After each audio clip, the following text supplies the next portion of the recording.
Hello everyone, মই ৰঞ্জনাই মোৰ পাকঘৰ ৰঞ্জনাস কিচেনলৈ সকলোকে পুনৰবাৰ স্বাগতম জনাইছো আশা কৰিছো সকলোৱে ভালে কুশলে আছে বুলি আজি চিলি পনিৰৰ এটা ৰেচিপি লৈ আহিছো তেতিয়া হলে বলক এই ৰেচিপিটোৰ বাবে আমাকনো কি লাগিব তাকে চাও আৰু ইয়াৰ বাবে মই লৈছো এটা ক্যাপসিকাম ডাঙৰ ডাঙৰকৈ কাটি লৈছো দুটা ডাঙৰ সাইজৰ পিয়াজ ডাঙৰ ডাঙৰকৈ কাটি লৈছো আৰু এয়া ক্যাপসিকামটো ডাঙৰকৈ কাটি লৈছো আৰু নহৰু অলপ বেছিকৈ লৈছো মিহি মিহিকৈ কাটি আৰু যেহেতু চিলি পনিৰ আৰু তাৰ বাবেটো পনিৰ লাগিব গটিকে পনিৰ এনেদৰে কাটি তাৰ পাছত এতিয়া কেৰাহী এখন পাতি দিছো তাতে মই দিছো ৰিফাইন তেল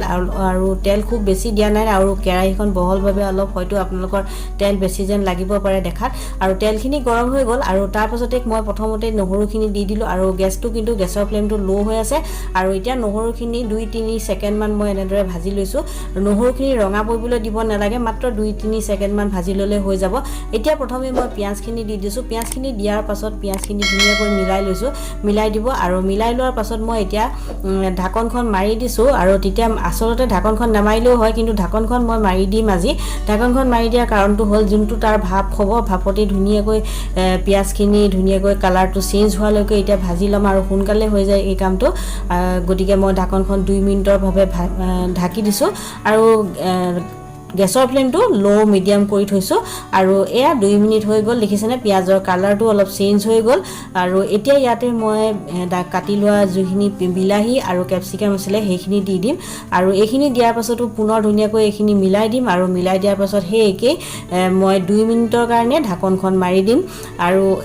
যদি আপোনালোকে ওচৰতে ৰৈ থাকে আৰু হাই ফ্লেমত জল্দি বনাম বুলি ভাবে দেৰি হৈছে কিবা কামত তেতিয়া হলে ঢাকনখন নেমাৰিলেও হ'ব আৰু তেতিয়া আপোনালোকে হাই ফ্লেমত দি বনাব কিন্তু মই এনেকৈ অলপ স্লো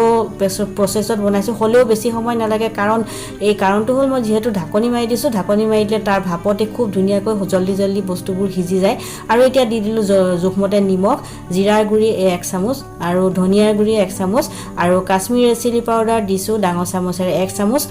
আৰু ইয়াত এতিয়া মই হালধি ব্যৱহাৰ নকৰো আৰু এতিয়া ধুনীয়াকৈ এইখিনি মিলাই দিলো মিলাই দিয়াৰ পাছত পুনৰ 2 মিনিটৰ কাৰণে লো ফ্লেমত দি মই ঢাকনখন মাৰি থৈ দিম আৰু 2 মিনিটৰ পাছতে বাকি কামখিনি কৰি যাম আপোনালোকক দেখাইও যাম গটিকে চাই থাকিব ভিডিওটো হেখলৈকে